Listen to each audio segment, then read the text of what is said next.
I am John Fiorelli, founder of Cut and Paste. Cut and Paste is a live digital design battle, and we do these in series of tournaments in cities all over the world: North America, Europe, Asia, and Australia. We do this in a series as part of a tour, and at the end of the tour, we bring them all together at a global championship here in New York, where they get to all compete head-to-head live in front of a live audience. I don't know if you've seen Iron Chef on television here in the United States. I'm not sure if it plays everywhere, but in Iron Chef, you have cooks and chefs who receive a theme, a special ingredient that they must use, and they must create a variety of different dishes.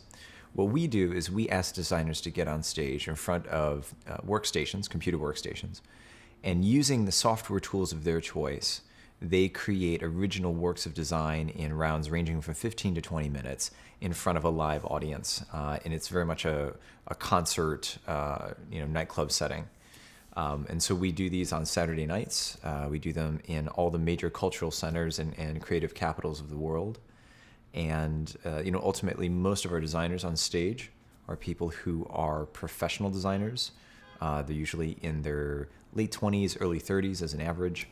Sometimes we get younger designers, but ultimately they are looking for new ways of getting exposure, and it is our mission to give them that exposure, not only to help them find new professional opportunity, but also to help audiences and other creatives alike really get to understand more about their creative process and get them excited and inspired. That's what Cut and Paste is.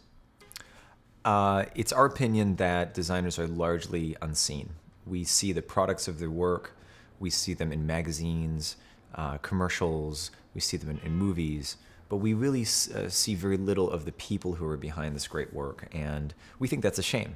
We think that talent unseen is talent wasted, and so we want to help these designers gain greater exposure, a greater profile, if you will, because we think that by helping people understand who designers are, we can help people become better clients with designers. We think that people will gain more out of design projects that they strike up with designers.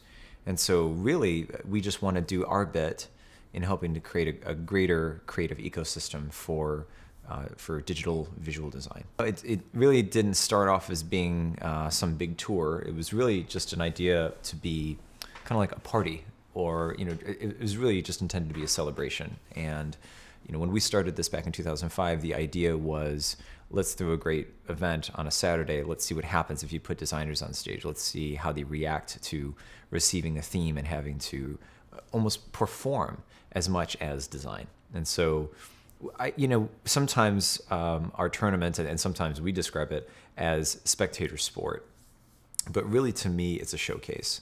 I think the best use of Cut and Paste is when designers are there to gain, this excitement. I mean, the inspiration and the excitement that they get when they're on stage and their friends and their family and their colleagues are watching them, their eyes pop out of their heads, the excitement and the nervousness that they have when they're about to perform, and then when they come off stage is dramatic. And it's that's probably my favorite part of doing Cut and Paste, is just watching the fun and the joy that our designers have while they're competing, and really when they're performing for their audience.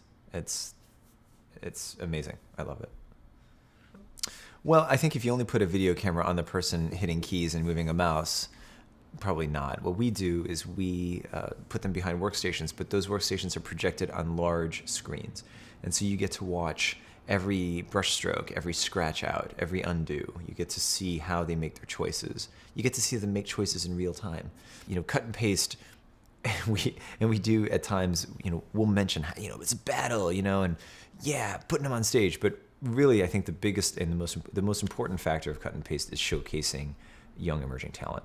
The strange thing is that my background is not in design at all. It's a mixture of past lives in high-tech marketing and product marketing, and then another life where I was in filmmaking and producing and writing and directing for several years. And one of the things that was most glaring to me in both worlds, in both past lives, is that I worked with a tremendous number of different designers, different types of designers, whether they be fashion and costume, motion and animation or film work, graphic design, illustration, graffiti. I worked with so many different types of artists, and yet you really have so little idea. There's one quality of cut and paste that I think is important for. Let me repeat. I think an interesting quality of cut and paste is that we share a slice of the creative process with people who maybe don't get too deep into the process. They see finished works of design every day, but they don't really know what it is that the designers do. And by sharing some of that, and by sharing a slice of that, I think that we may help people get excited about it. And the funny thing is that people have suggested that by being able to see so many things on the internet, that the need to travel to see those things is less. But the reality is that people are traveling more, because by seeing just a little bit, they're now inspired to see more of it, and all of it if possible. It increases their insatiable appetites. And we feel the same thing is true with design. If you help people understand a little bit about that process and you get them excited, they're going to want more. They're going to want to jump into it and do it themselves. And, that's exciting. I think when people feel that they found this hidden potential, that's exciting.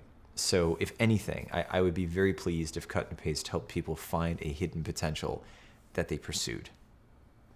A lot of our audience that comes up to me, especially those who are not designers, are really surprised at the types of things that designers actually do, how they use the tools, how quickly they compose and create and express their thoughts, and how quickly they can. I have to say that at times I'm concerned that cut and paste might actually be giving the wrong perception about design. It's not something that happens fast. It's not something that happens in 15 minutes. This is just a slice of life. I do think that everyone should have a chance to at least understand or have some inkling of what being creative or being a designer is. And if we can help them with that, and if we can help more people participate in the act of design and enjoy it, then I think that's a worthy cause. And I think there's a lot of untapped talent out there that doesn't know how good they could be. And I think that's a shame. So, yeah. I think why cut and paste has been attractive to a lot of design communities is that designers don't get to perform. They don't get to do what they do in front of people a lot. I've had a lot of contestants tell me that the best part about cut and paste are not the prizes. They just like being on stage. They get to be rock star for a night. I think that's why designers really like it, and that's why we're invited to a lot of cities, and that's why we go.